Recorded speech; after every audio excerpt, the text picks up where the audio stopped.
제가 안 울려고 하는데 자꾸 오늘 눈물이 나서 아무래도 이렇게 밥이 안 되고 죽이 될 가능성이 많은데 물이 많이 들어가서 여러분들이 잘 해석해서 들어주시면 감사하겠습니다. 저는 제 이름은 김은지입니다. 네. 그런데 진짜 제 이름은 십자가에 달려 제 마음속에 눈물 골짜기가 좀 많은 것 같아요. 그게 평소에는 숨겨져 있는데 아버지 집 앞에 오면 이렇게 다 드러나서 참 이렇게 눈물을 많이 흘리는 거는 감사가 많거나 아니면 죄가 많거나 한이 많거나 네, 근데 이제 감사하는 마음이 생기니까 더 눈물이 나는 것 같습니다. 제 이름은 십자가에 달려 내려오지 못하고 죽은 참사람 예수 안에서 위치와 정체성을 찾은 피조물입니다. 여러분의 이름도 그러하시죠? 네. 각자가 가지고 있는 부모님의 주신 이름은 어떻게 보면 우리가 이 세상에서 살아가기 위해서 각자 개인에게 주어진 기호고 약속인 것 같습니다. 네, 제 이름의 뜻도 굉장히 좋아요. 저는 쇠금자, 은혜은자, 뜻지자였어요. 저희 어머니가 직접 지어주신 이름인데 저는 부르기 좋고 예쁜 이름이라서 좋아했지 딱히 그 이름의 뜻은 평생 잘 모르고 살았는데 지금 생각해 보니까 내 뜻대로 살려고 하다가 하나님의 은혜를 잊고 내 뜻대로 살려고 하다가 아버지 집에 와서 하나님의 뜻을 알게 된 피조물의 은혜를 감사하는 좋은 이름인 것 같습니다. 네, 먼저 우리가 선포 두 문장 정말 중요한 목사님이 유증해 주신 씨앗이지만 오리지널 성경 먼저 한번 읽어보고 시작하겠습니다. 제가 준비한 말씀은 로마서 14장입니다. 너희는 마음에 근심하지 말라. 하나님을 믿으니 또 나를 믿으라. 내 아버지 집에 거할 곳이 많도다. 그렇지 않으면 너희에게 일렀으리라. 내가 너희를 위하여 처소를 예비하러 가노니 가서 너희를 위하여 처소를 예비하면 내가 다시 와서 너희를 내게로 영접하여 나 있는 곳에 너희도 있게 하리라. 내가 가는 곳에 그 길을 너희가 알리라. 도마가 가로되 주여 어디로 가시는지 우리가 알지 못하거늘 그 길을 어찌 알겠삼나이까. 예수께서 가라사대 내가 곧 길이요 진리요 생명이니 나로 말미암지 않고는 아버지께로 올 자가 없느니라. 너희가 나를 알았다면 내 아버지도 알았으리로다. 이제부터는 너희가 그를 알았고 또 보았느니라. 빌립이 가로되 주여 아버지를 우리에게 보여주옵소서. 그리하면 족하겠나이다. 예수께서 가라사대 빌립아 내가 이렇게 오래 너희와 함께 있으되 내가 나를 알지 못하느냐.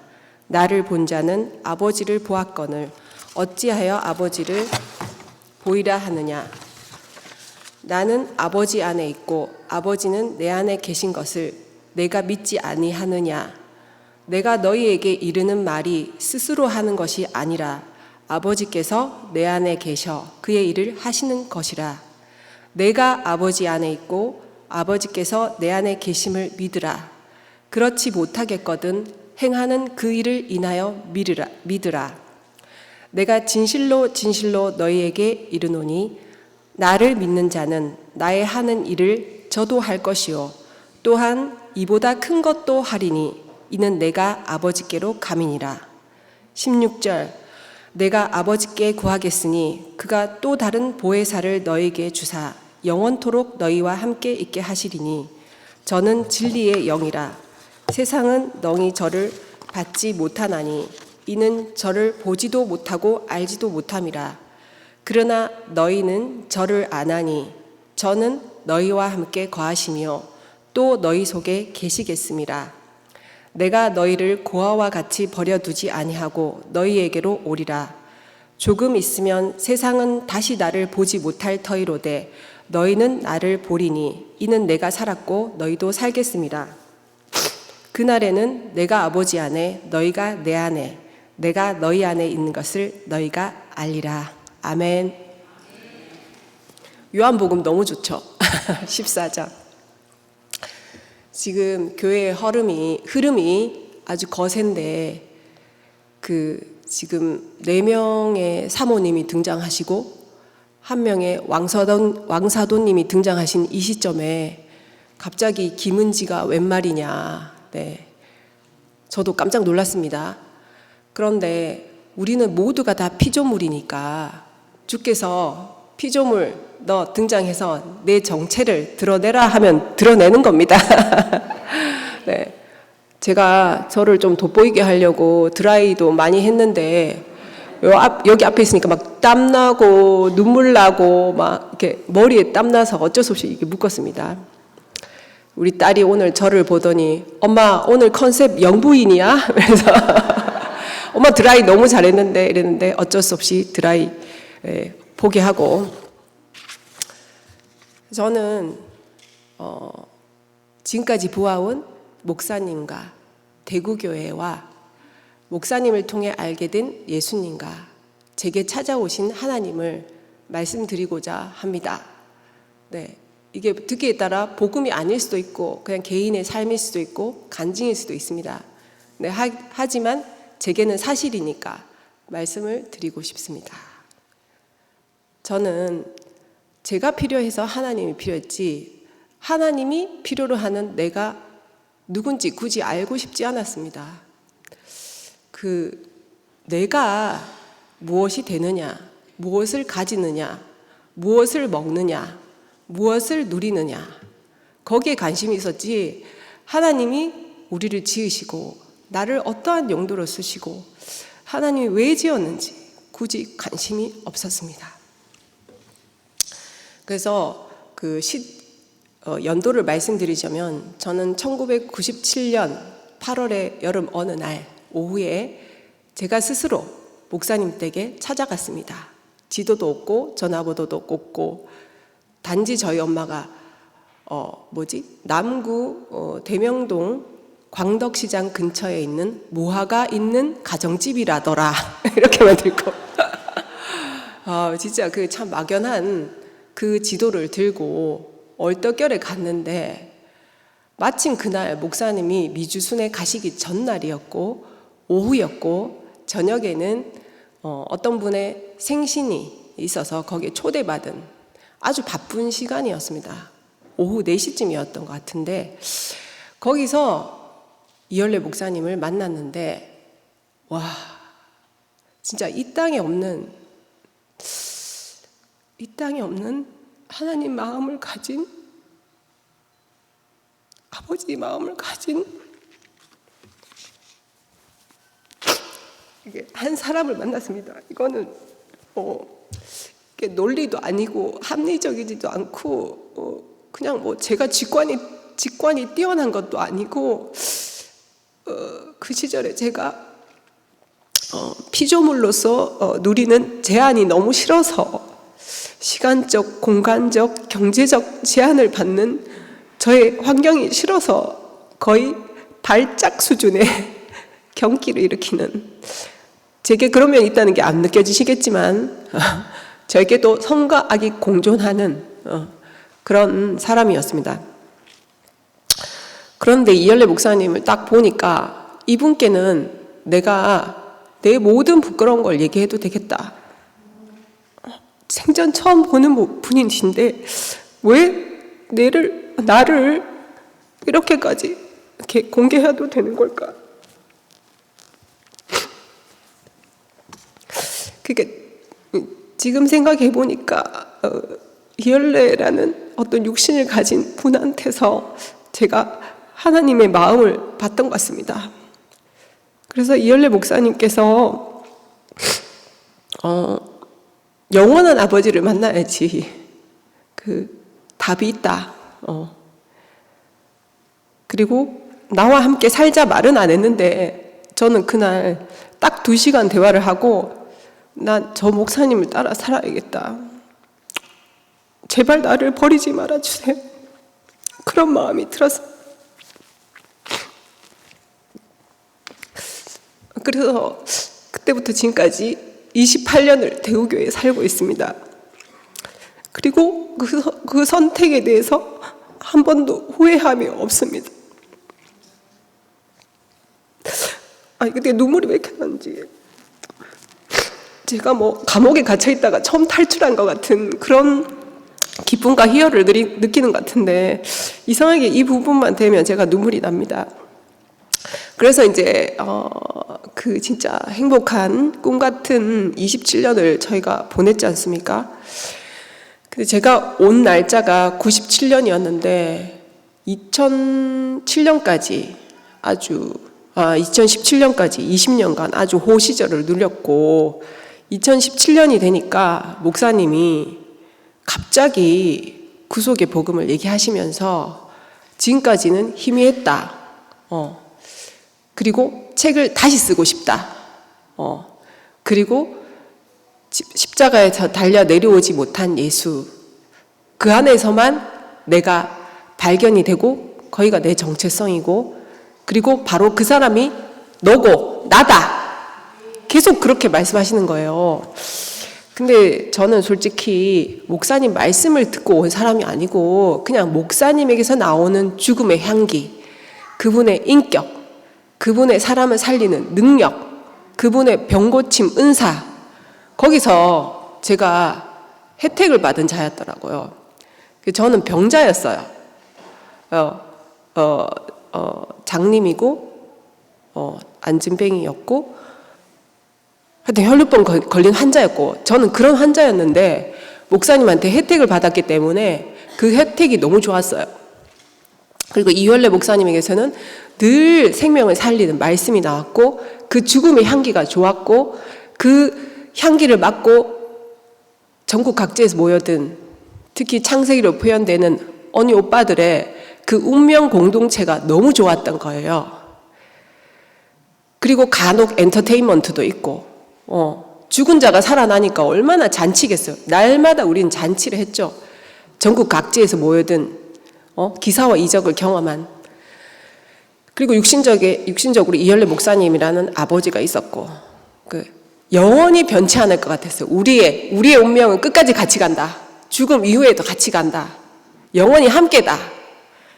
와, 그랬는데 이상하게 목사님이 유일한 복음이고 최종적인 복음이라고 하는 이 구속의 복음이 나오자마자 추풍낙엽처럼 사람들이 한두 명씩, 때로는 수십 명씩, 수백 명씩 떠나가기 시작했습니다.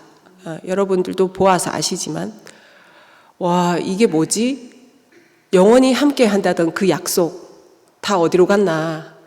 목사님을 그렇게 사랑했고, 목사님한테 그렇게 혜택을 받았고, 목사님한테 그렇게 살림을 받았던 사람들이 목사님을 미워하고 싫어하고 심지어 공격하고 목에 총을 겨누기까지 하더라고요. 근데 저는 거기서 나는 목사님 편이고 끝까지 목사님 배신하지도 않고 떠나지도 않으리라. 실제로 저는 사회도 보고 옷도 제 돈으로 사 입고 목사님 기쁘게 해드리려고 했고, 저희 형제는 목사님 간병을 거의 일주일에 2번씩 들어갔나? 표면적으로는 저는 떠나지 않았어요. 목사님을 배신하지도 않았고. 와, 그런데 구속의 복음 선포와 함께 지금까지 한 번도 경험하지 못한 목사님을 우리가 경험하게 됐잖아요.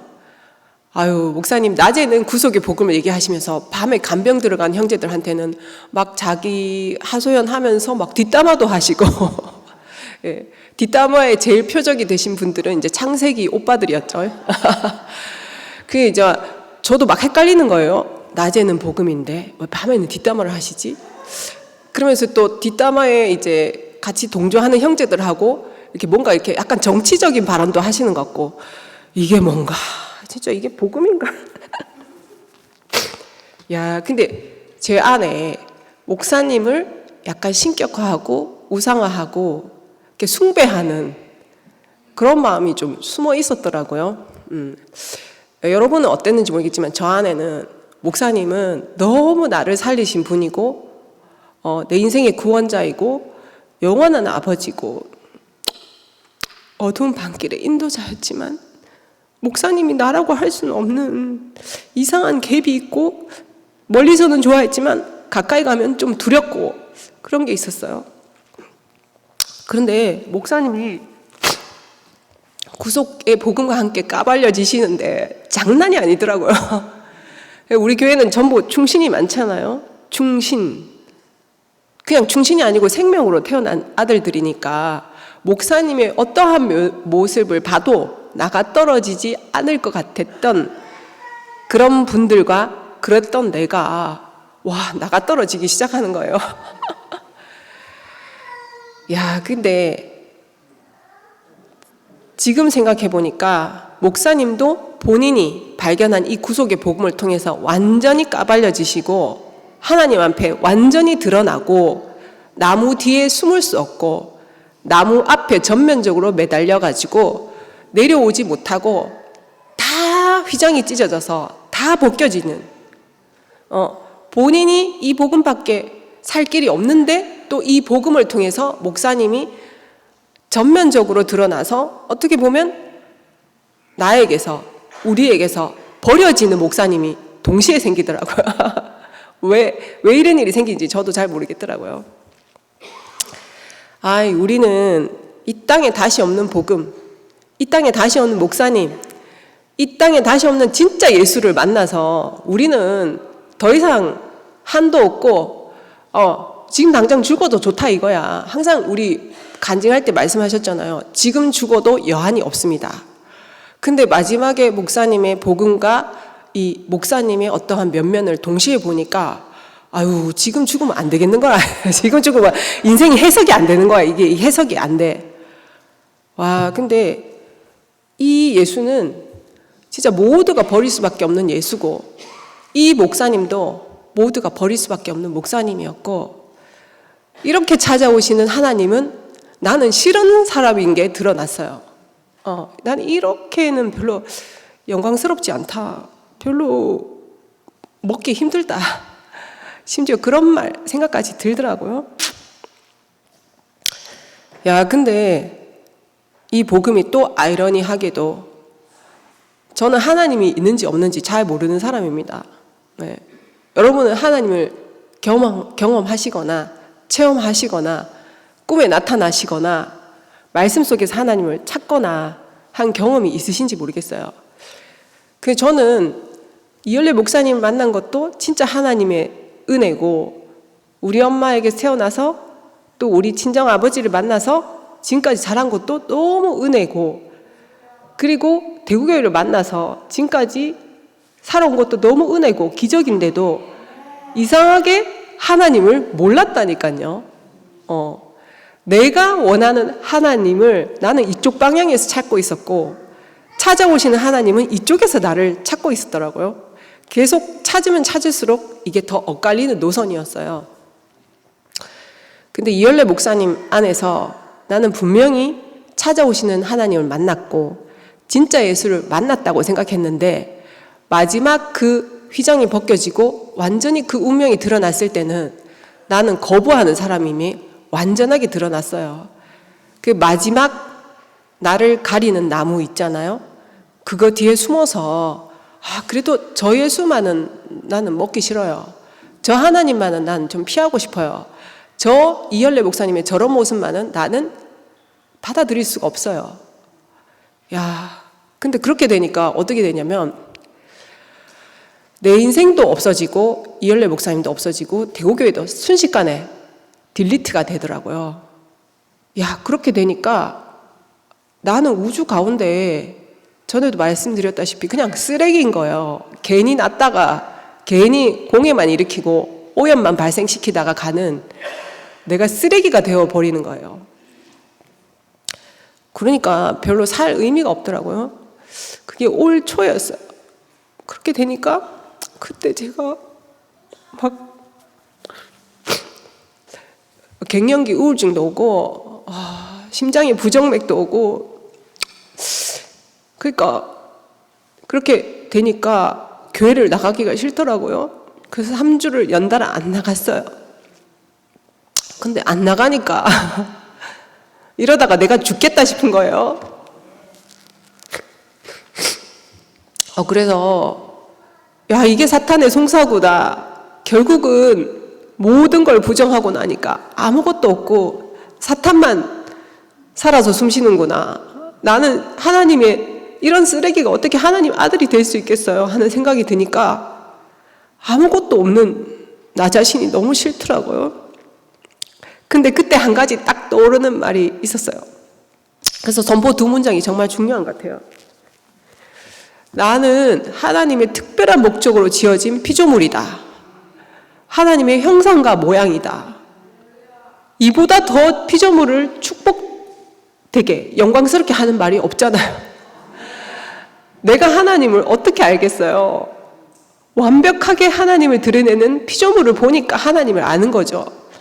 네, 우리는 말로는 십자가에 달려 내려오지 못하는 예수를 통해서 참사람 피조물의 자리를 안다고 했지만 결국은 그 육신으로 나타난 이열레라는 한 사람을 보고 저 사람이 바로 하나님 아들이구나. 저 사람이 바로 하나님의 형상과 모양이구나. 저 사람이 그 육신의 성정과 하나님의 마음을 가진 참 사람이구나. 근데 그 사람에게서는 이런 몸 안에 내장 안에는 똥도 있고 오줌도 있고 다 있잖아요. 거룩하고 성스러운 것만 있나요? 그걸 다 같이 갖고 있는. 그런데 그건 천사가 아니고 진짜 참 사람이구나. 근데 참 사람인데 하나님 아들이구나. 그걸 제가 인정하고 받아들이게 됐어요.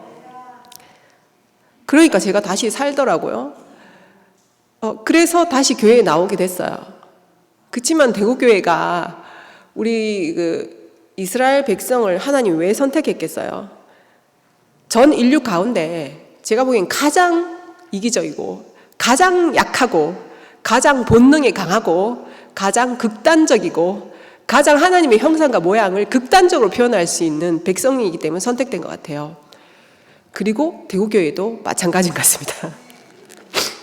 대구교회만큼 목사님을 열렬히 따랐던 사람도 없고 예수를 열렬히 따랐던 사람도 없지만 대구교회만큼 너무 인간적인 동네도 없어요. 그래서 좋은 피드백도 많이 하시지만 아니면은 굉장히 부정적인 네거티브 피드백도 즉시 즉각 복음만 즉시 복음이 아니고 피드백도 즉시 근데 이게 살아있는 교회 아닌가요? 네, 거룩하게 엄숙하게 경건하게 감사와 찬양을 드리고 주님의 이름으로 기도합니다. 그리고 내 소원 이루어 주세요 하는 교회보다는 100배 1000배 낫지 않나요? 솔직하잖아요. 미워하는 것도 격렬하게, 사랑도 격렬하게, 아니면 아니라고 말할 수 있고, 이건 진짜 살아있는 피드백이지. 이게 하나님의 성전이죠. 할렐루야!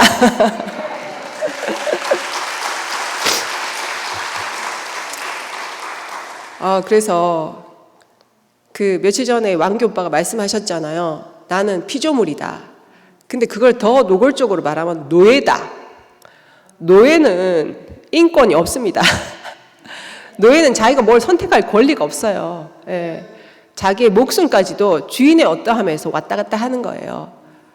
근데 우리도 마찬가지죠. 피조물이란 게 능동태는 아니잖아요. 그러니까 하나님의 어떠함에 따라서 나는 좌지우지 되지 내가 뭘 선택할 권리가 없는 정말 무한대의 제한을 가진 존재가 좋습니까, 여러분? 정말 좋습니까? 근데 가만히 생각하니까 우리는 목사님이 말씀하신 피조물, 수동태 이거 맞지만 실제로 우리 생활도 우리는 자유롭게 배달의 민족에 전화해서 자유롭게 치킨을 시켜 먹고 자유롭게 자기가 원하는 백화점에 가서 쇼핑을 하고 자유롭게 여행을 하고 자유롭게 사는 존재 같잖아요. 근데 생각보다 엄청난 제한의 테두리 안에서 미세한 자유를 갖고 있는 존재더라고요.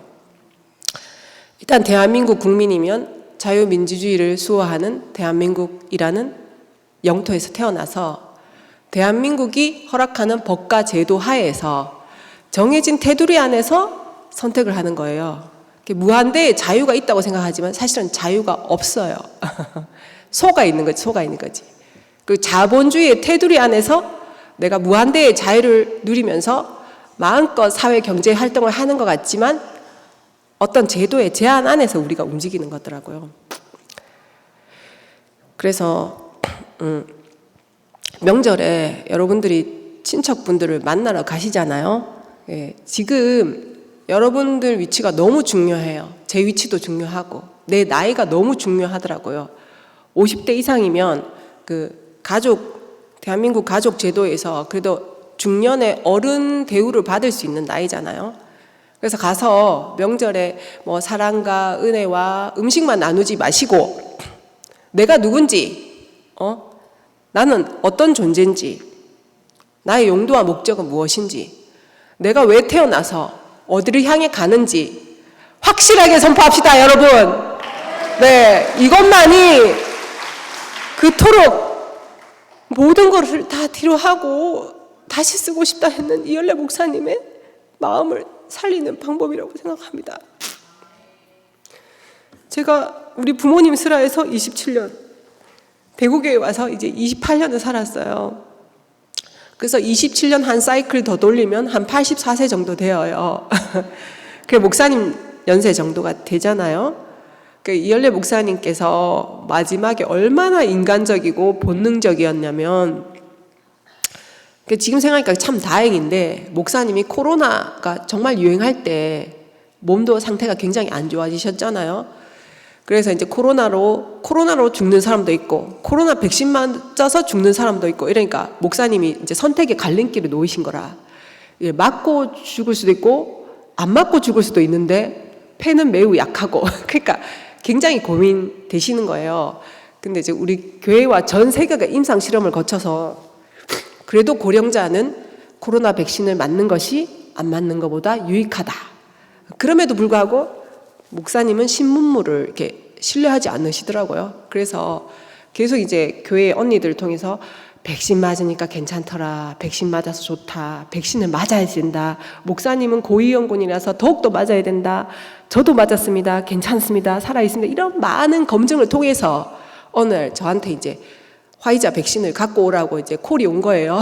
그래서 이제 백신을 갖고 가서 놔드렸는데 지금 생각하니까 제가 굉장히 용기 있었던 것 같아요. 만약에 그걸 맞고 혹시라도 목사님이 잘못됐으면 그 교회의 무수한 그 원망을 어떻게 감당했을지 모르겠는데 저는 어당팔이라고 어문계 당수팔달이어서 아무 생각 없이 목사님 접종하셔야 된다 하니까 이미 마음을 비우셨는지 아주 즐겁게 1차를 맞으셨어요.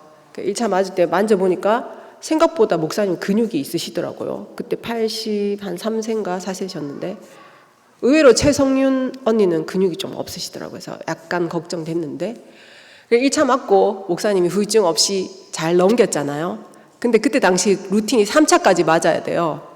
근데 3주 뒤에 또 콜이 와서 2차 백신을 들고 갔어요.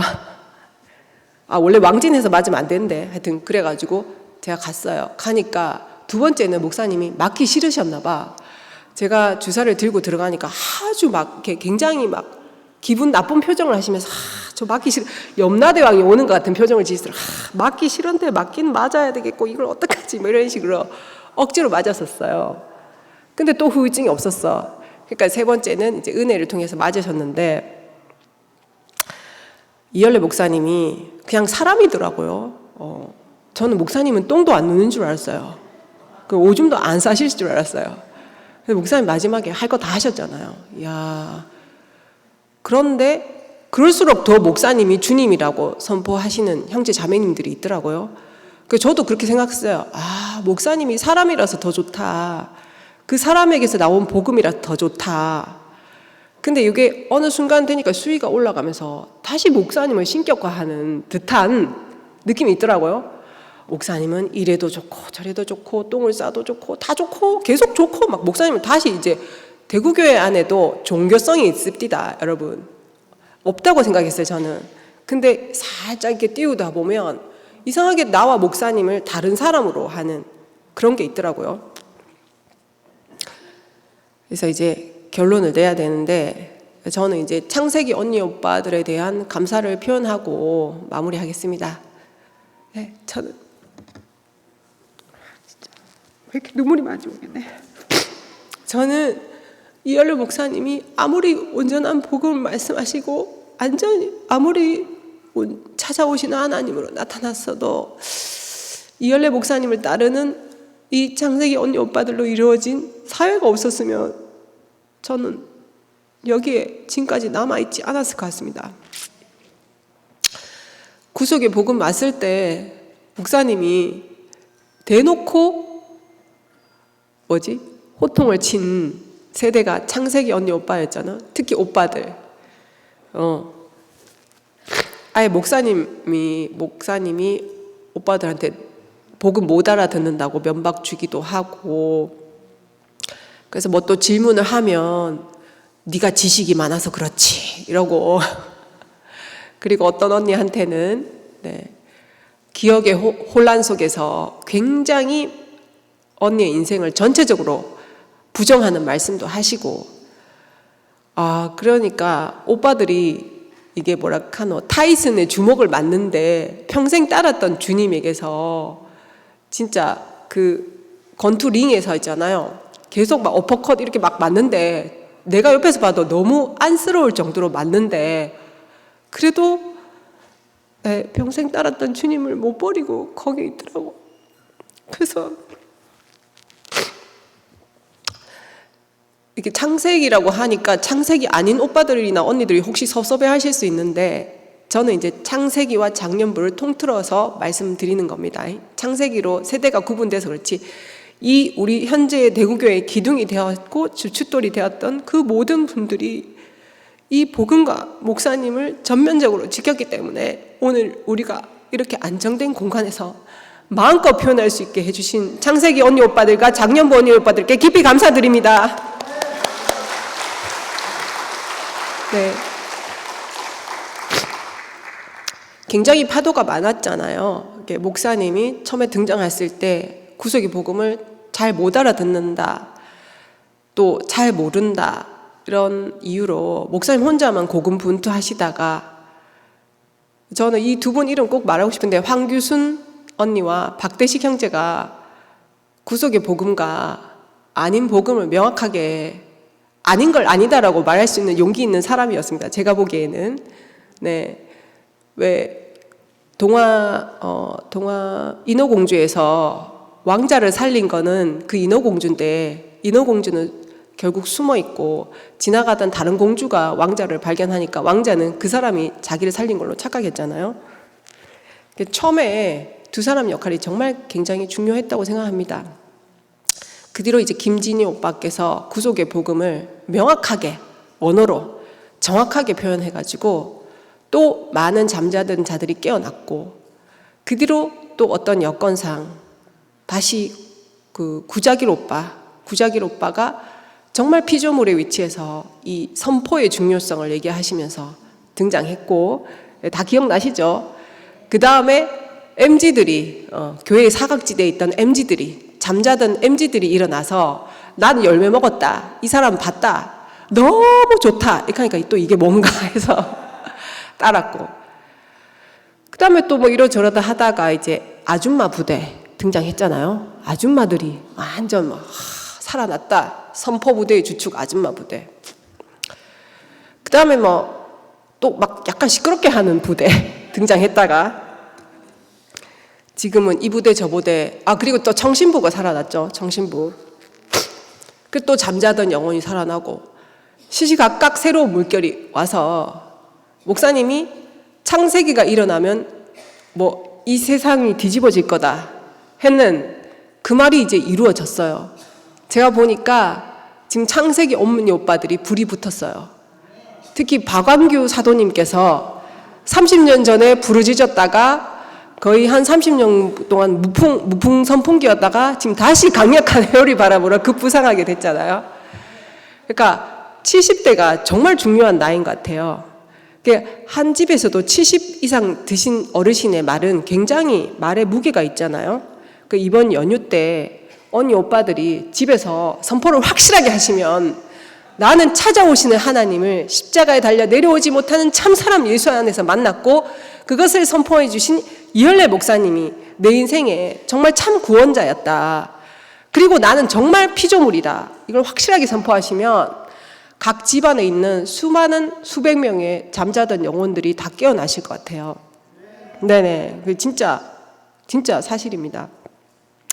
사실이고, 저는 여러분도 아시다시피 지성과 감성과 오감을 겸비한 아주 외향적인 좋은 자매라고 생각하지만 결혼 생활을 통해서 사람 됐습니다. 제가 진짜 우리 친정 아버지께서 제가 이제 말을 많이 잘하게 된 거는 우리 친정 아버지 덕분이에요. 우리 친정 아버지가 늘 이렇게 대화를 많이 해주셨어요. 그래서 이제 비온 뒤에 땅에 물이 고인다. 벼가 익을수록 고개를 숙인다. 은지는 다 좋은데 너무 잘난 사람이다. 그래서 그걸 이제 항상 충고와 조언을 많이 해주셨고 한데 저는 27세가 되니까 우리 집에 가난하다고 해도 먹고 사는데 직장이 제복이 없었는데 우리 엄마는 굶었다 하시더라고요. 그 가난한 굴레 그리고 환경적인 복잡함 그리고 원치 않는 전공에 대한 반항 그래서 얼떨결에 지금 대구교회에 던져진 거죠. 근데 이게 정말 찾아오신 하나님의 특별한 선택이고 은혜였다. 그리고 십자가에 달려 내려오지 못한 예수를 통해서 정말 모든 사람의 정체가 드러났고 더 이상 나무 뒤에 숨을 수 없게 되었다.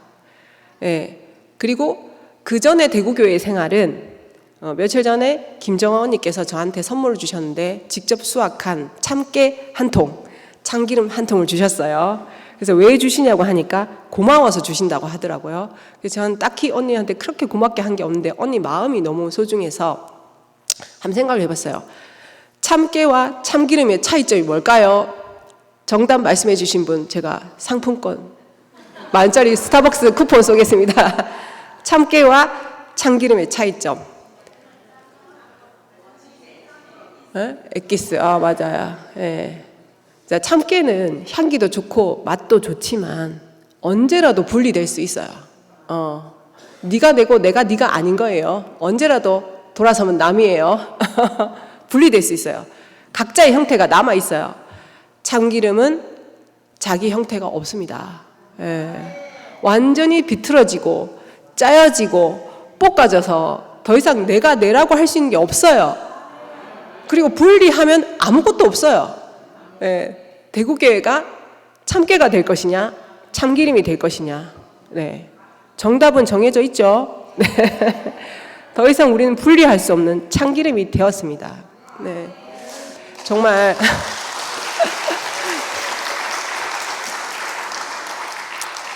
그래서 정말 대구교회 안에 이전 복음에서는 정말 우리도 모르게 장부요 용사가 있었어요. 아주 훌륭한 업적을 가지신 오빠, 언니들, 사람을 살리는 분. 그런데 구속이 복음이 온과 함께 모든 게 다 무너졌어요. 영광, 업적 다 무너지고 피조물만 남았어요. 그러니까 과거에 영광이 있었던 분들은 조금 괴로울 수도 있어요. 근데 진짜 피조물이 되면 하나님이 더 거하게 영광스럽게 쓰시는 거예요. 저는 전에는 예를 들어 정한성 오빠, 홍원선 오빠, 김윤동 오빠, 한혜희 언니, 황규순 언니, 신은숙 언니, 이렇게 박금희 언니 이런 분들만 눈에 띄었어요. 근데 이상하게 구속의 복음이 오니까 이경현 언니도 보이고 진수 오빠는 원래 보였고 임경순도 보이고 저기 도재 오빠하고 이영희 언니도 보이는 거예요. 백설리 언니가 보이기 시작하는 거라. 이게 무슨 일이에요? 김혜순 언니하고 건재 오빠는 헤어질래 헤어질 수 없어요. 같은 주민이고 해서 태극권 사부님이 가르쳐 주신 말이 있어요. 기침 단전. 기침은 뜻이 뭔지 모르겠는데 단전의 호흡 힘을 주래요. 아랫배에 힘을 주고, 기가 이게 뭐 화를 너무 내면 기가 위로 올라간대요. 근데 너무 우울하면 기가 밑으로 내려간대요. 그리고 화를 내면 기가 뒤로 빠지나 뭐 그렇고, 불안하면 기가 막 엉킨대요. 저는 늘 불안한 사람이었어요. 늘 기가 엉켜가지고 도대체 뭐가 뭔지 모르겠고 그랬었는데, 이 십자가에 달려 내려오신 못한 참사란 예수를 말씀해 주신 이열래 목사님, 그 구속의 복음을 보니까 나를 찾아오신 하나님이 나의 정체성을 어디에다 두고 있는지, 나를 어떤 용도로 쓰실 건지, 나의 인생은 마지막 종착지가 어딘지 정확하게 알게 됐어요. 그래서 진짜 헤브론의 교통, 하나님과 내가 만나는 것이 헤브론의 교통 아닙니까? 결혼 생활이 너무 좋다고 하시던데, 저는 결혼을 해보니까 뭐 연애가 좋지 결혼은 별로 힘들더라고요. 연애는 즐겁고 헤어지면 그만이야. 근데 결혼은 무한대의 제한을 서로가 감내하면서 살아야 돼. 네, 그래서 헤브론의 교통이 아니고 헤브론의 고통이 막 오더라고요. 그래서 며칠 전에도 저희 이 부부가 많이 이제 코드가 안 맞아서 의견 충돌이 있었어요. 근데 그러니까 미워하는 마음이 생기잖아요. 그러니까 미워하는 마음이 생기니까 추석이고 뭐고 다 필요 없는 거예요. 추석이고 명절이고 다 필요 없고, 나는 이제 다시는 뭐 안 한다, 안 간다, 그렇게 내 위치를 이탈한 거죠. 그래서 막 그랬는데, 며칠 미워해 보니까 상대방이 죽기 전에 내가 먼저 죽겠더라고요. 여러분, 누구를 미워하지 마세요. 내 원수를 사랑하라. 내 이웃을 내 몸과 같이. 이게 정말 중요한 말이다. 남편이 원수란 말은 아닌데 내게 제한을 주니까 힘들잖아요. 근데 미워하는 마음이 있으니까 내 면역도 다 떨어져. 너무 힘들더라고요. 그래서 다시 저는 갈 때입니다. 마음을 확 바꿨어요. 그냥 놀러 가자, 같이. 드라이브 가자. 그래서 함량에 놀러를 갔어요. 상림공원에. 그랬더니 우리 형제가 너무 좋아하는 거라, 자기가 하자는 대로 다 따라하니까 너무 좋아하대요. 그래서 열심히 막 드라이브하고 먹고 오면서 제가 주제를 딱 줬어요. 오늘 당일치기 여행의 주제는 안 싸우면 다행이야. 알겠지? 처음부터 끝까지 안 싸우면 다행이야. 다행히 안 싸우고 집에 왔어요. 근데 그 다음 날은 또 싸울 수 있더라고요. 근데 이게 사람이더라고요. 자, 그래서 정리하겠습니다. 제목, 예수님과 목사님과 아버지와 나.